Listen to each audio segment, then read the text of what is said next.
Good morning students. Online school मंडा में आप सभी का स्वागत है। आज अपन अगला टॉपिक देखते हैं विज्ञान में ओम का नियम। देखो ओम का नियम क्या होता है।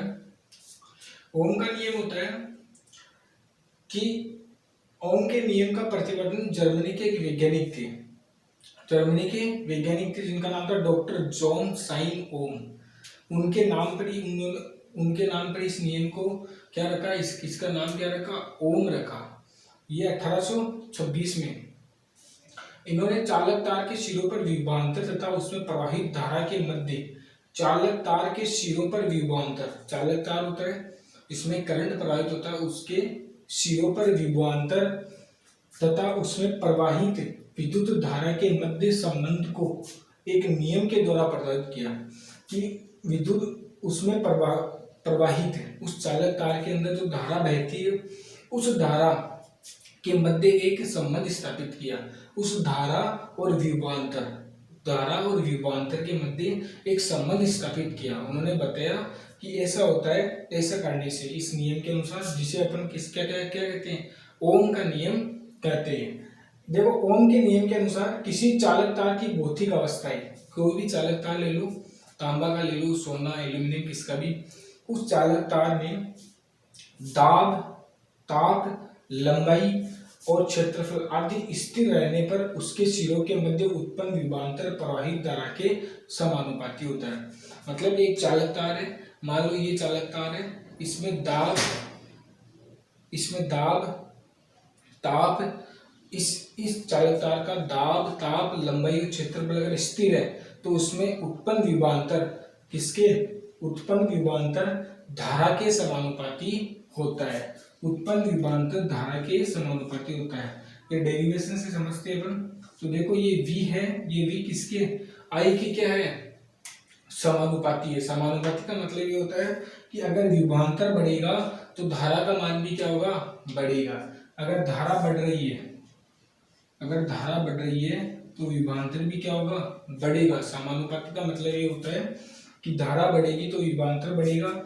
जब यह समानुपाती का जब ये चिन्ह हटेगा तो क्या, यहाँ बराबर का चिन्ह आ जाएगा, और बराबर का चिन्ह हटेगा तो यहाँ क्या आ जाएगा, R। जो R क्या है, स्थिरांक है। ये समानुपाती का चिन्ह अपन हटाएंगे, हटाते क्या हो जाएगा, V बराबर IR, जहाँ R एक क्या है, स्थिरांक है। क्या है, एक स्थिरांक, एक कांस्टेंट वैल्यू है, एक स्थिर वैल्यू है, जिसे चालक तार का क्या कहते हैं, प्रतिरोध। अपन प्रतिरोध आगे पढ़ेंगे कि प्रतिरोध क्या होता है, किसी चालक तार में प्रतिरोध कैसे उत्पन्न होता है, प्रतिरोध का क्या कार्य होता है, वो अपन पढ़ेंगे। अब देखो R बराबर V बटा I क्या होता है, यह अपने पास आया ओम का नियम। इस ओम के नियम में क्या होता है, R जो प्रतिरोध होता है वह विभवांतर और धारा के क्या होता है, धारा नहीं तो क्या होता है, व्युत्क्रमानुपाती, और विभवांतर की क्या होता है, समानुपाती। तो जो प्रतिरोध होता है वह क्या होता है, V बटा I, जिसको अपन वोल्ट बटा एम्पीयर कहते हैं, जिसकी वैल्यू किस में मिलती है, अपन को ओम में मिलती है। किसमें मिलती है, ओम में मिलती है।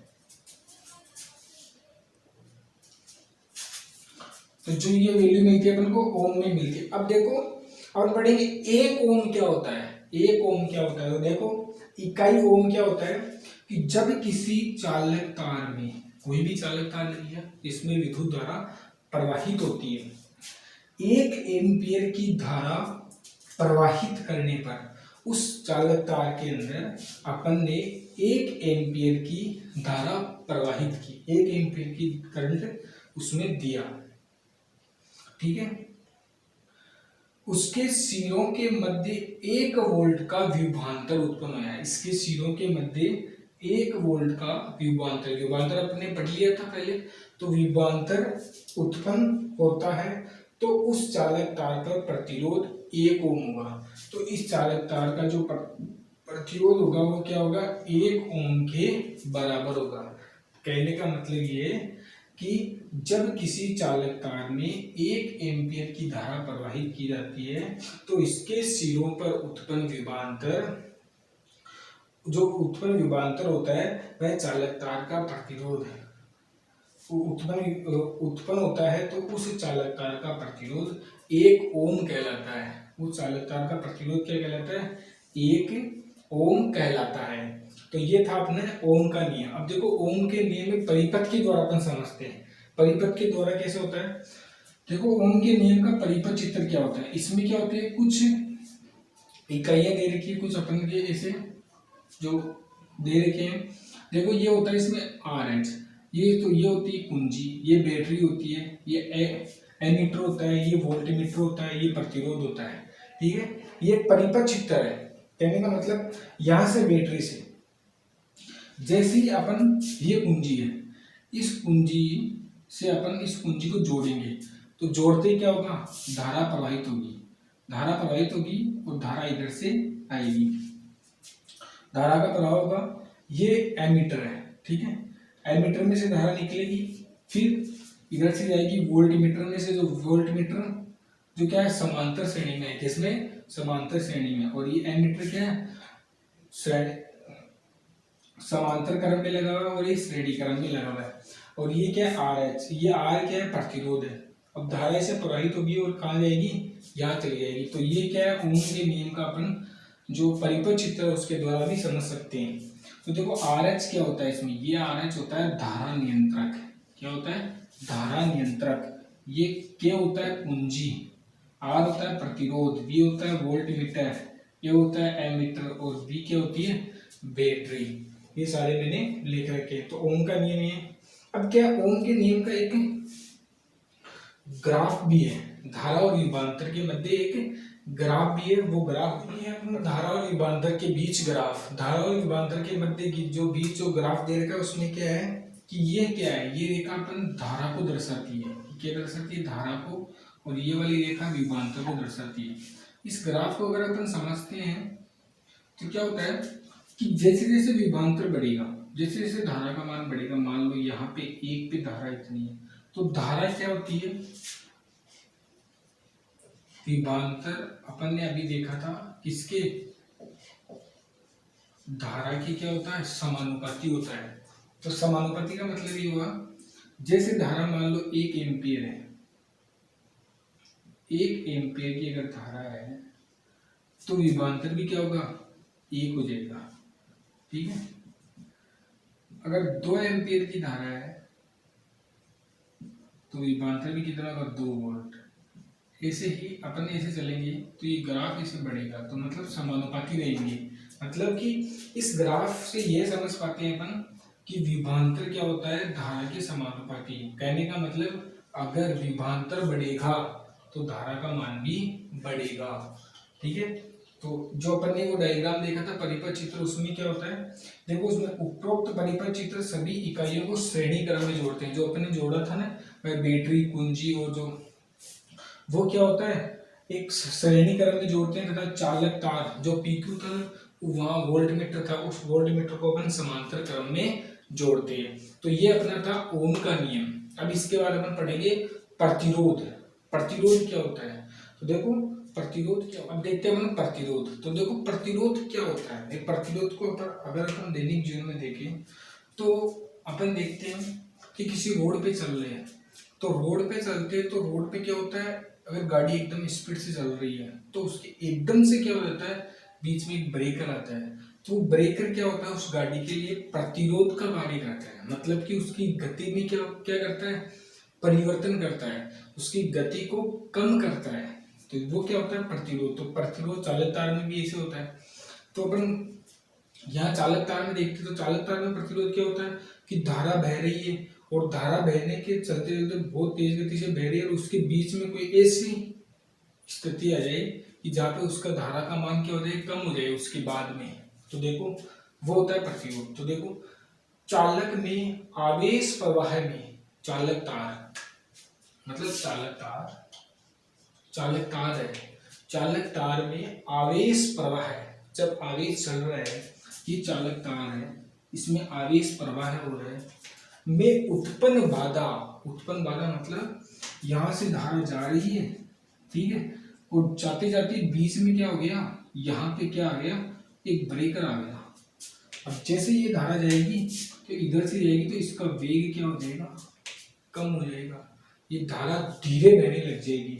और वही क्या करता है, यह चीज क्या होती है, प्रतिरोध होती है। मतलब कि धारा के प्रवाह की गति को कम कर देती है, धारा की जो गति होती है उसको क्या कर देती है, कम कर देती है, वह होता है प्रतिरोध। प्रतिरोध चालकता का व्युत्क्रमानुपाती होता है।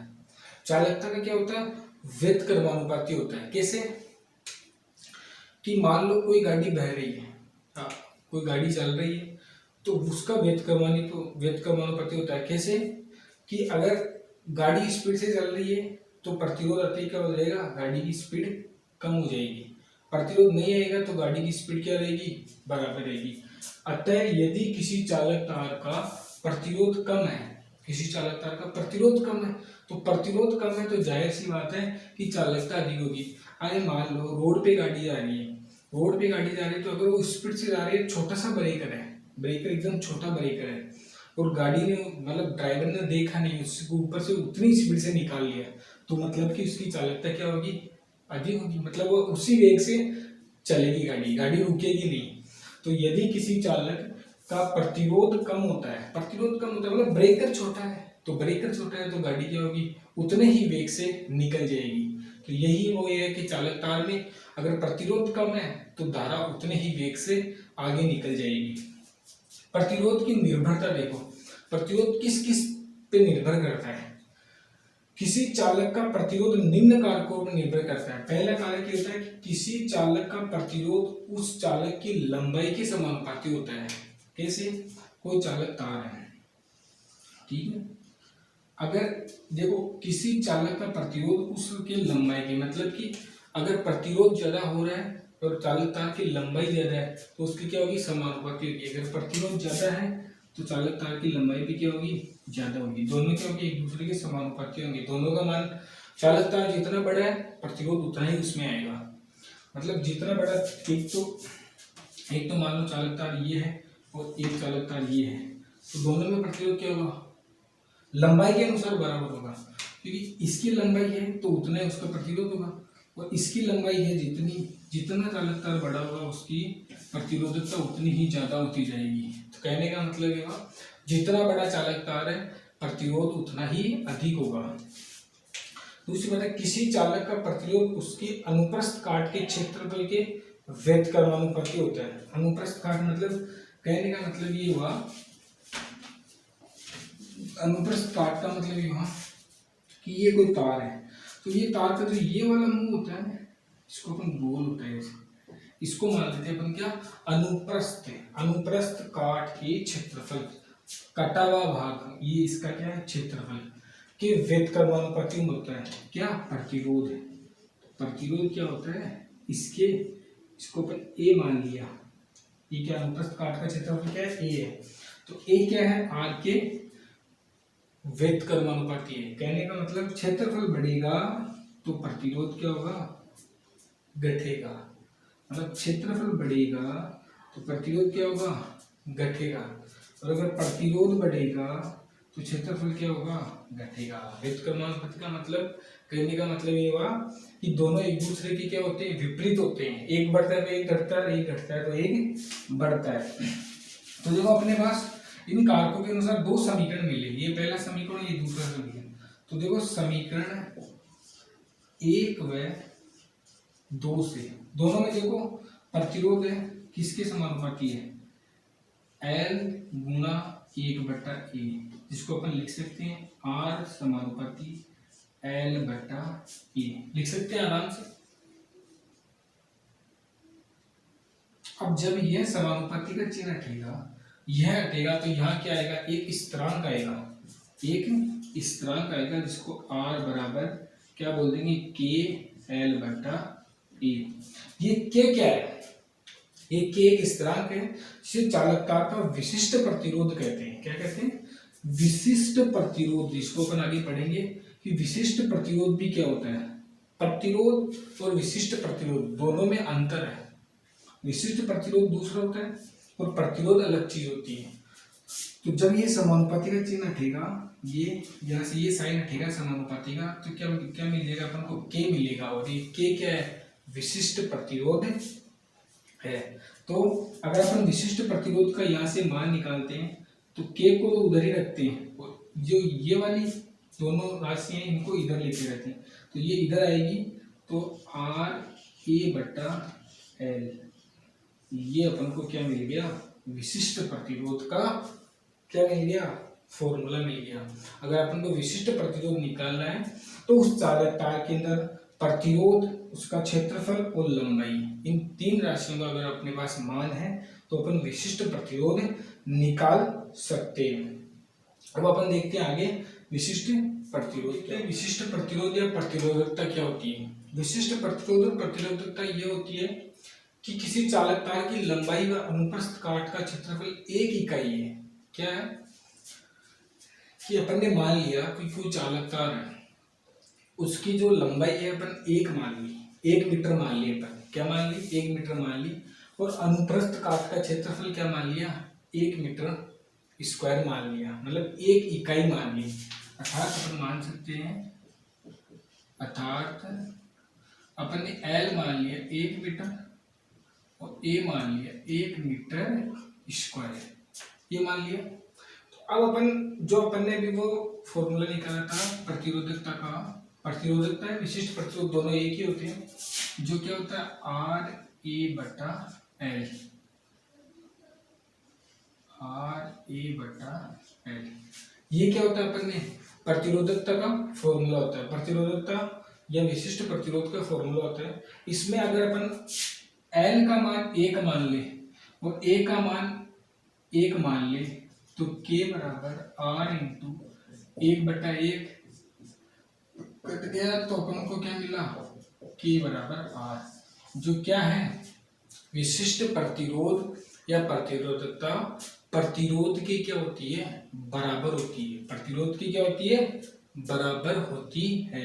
कहने का मतलब ये होगा कि प्रतिरोधकता प्रतिरोध की क्या होगी, बराबर होगी। कब, जब तार की लंबाई एक इकाई ले, मतलब एक इकाई के मतलब 1 मीटर ले और ये क्षेत्रफल भी 1 मीटर ले, तब दोनों की वैल्यू क्या ले, बराबर ले, तब क्या होगी, प्रतिरोधकता प्रतिरोध के बराबर होगी। ये इसी कंडीशन में होती है, और कंडीशन में नहीं होगी। इकाई लंबाई व इकाई अनुप्रस्थ काट के क्षेत्रफल वाले तार का प्रतिरोध ही विशिष्ट प्रतिरोध या विशिष्ट प्रतिरोधकता कहलाती है। जो ये वाला ऊपर है इसको ये समझा रखा है कि इकाई लंबाई व इकाई अनुप्रस्थ काट के क्षेत्रफल वाले तार का प्रतिरोध ही विशिष्ट प्रतिरोध या विशिष्ट प्रतिरोधकता कहलाती है। इकाई लंबाई व इकाई अनुप्रस्थ काट वाले क्षेत्रफल का प्रतिरोध ही प्रतिरोधकता कहलाती है, क्योंकि बराबर है दोनों, तो क्या होगी, विशिष्ट प्रतिरोध या प्रतिरोधकता कहलाती है। प्रतिरोधकता चालक की लंबाई व अनुप्रस्थ काट का क्षेत्रफल पर निर्भर नहीं करती है। चालक की लंबाई और अनुप्रस्थ काट के क्षेत्रफल पर निर्भर नहीं करती है। क्या, प्रतिरोधकता कभी निर्भर नहीं करती है। यह केवल किस पे करती है, यह केवल पदार्थ पर निर्भर करती है कि पदार्थ कैसा है।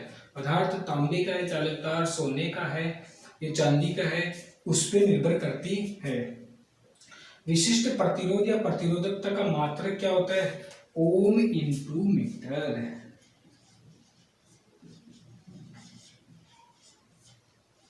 ये होता है ओम इंटू मीटर। तो विशिष्ट प्रतिरोध या प्रतिरोधकता का जो मात्रक होता है वो ओम इंटू मीटर होता है, ओम इंटू मीटर होता है, यह होता है। तो ये था अपने प्रतिरोध और प्रतिरोधकता। अब प्रतिरोध किस पे निर्भर करता है वो पढ़ेंगे, कौन से पदार्थ पर निर्भर करता है वो अपने नेक्स्ट अगली क्लास में पढ़ेंगे। ऑनलाइन स्कूल मंडा के चैनल को आप सब्सक्राइब करें, लाइक करें, शेयर करें। धन्यवाद।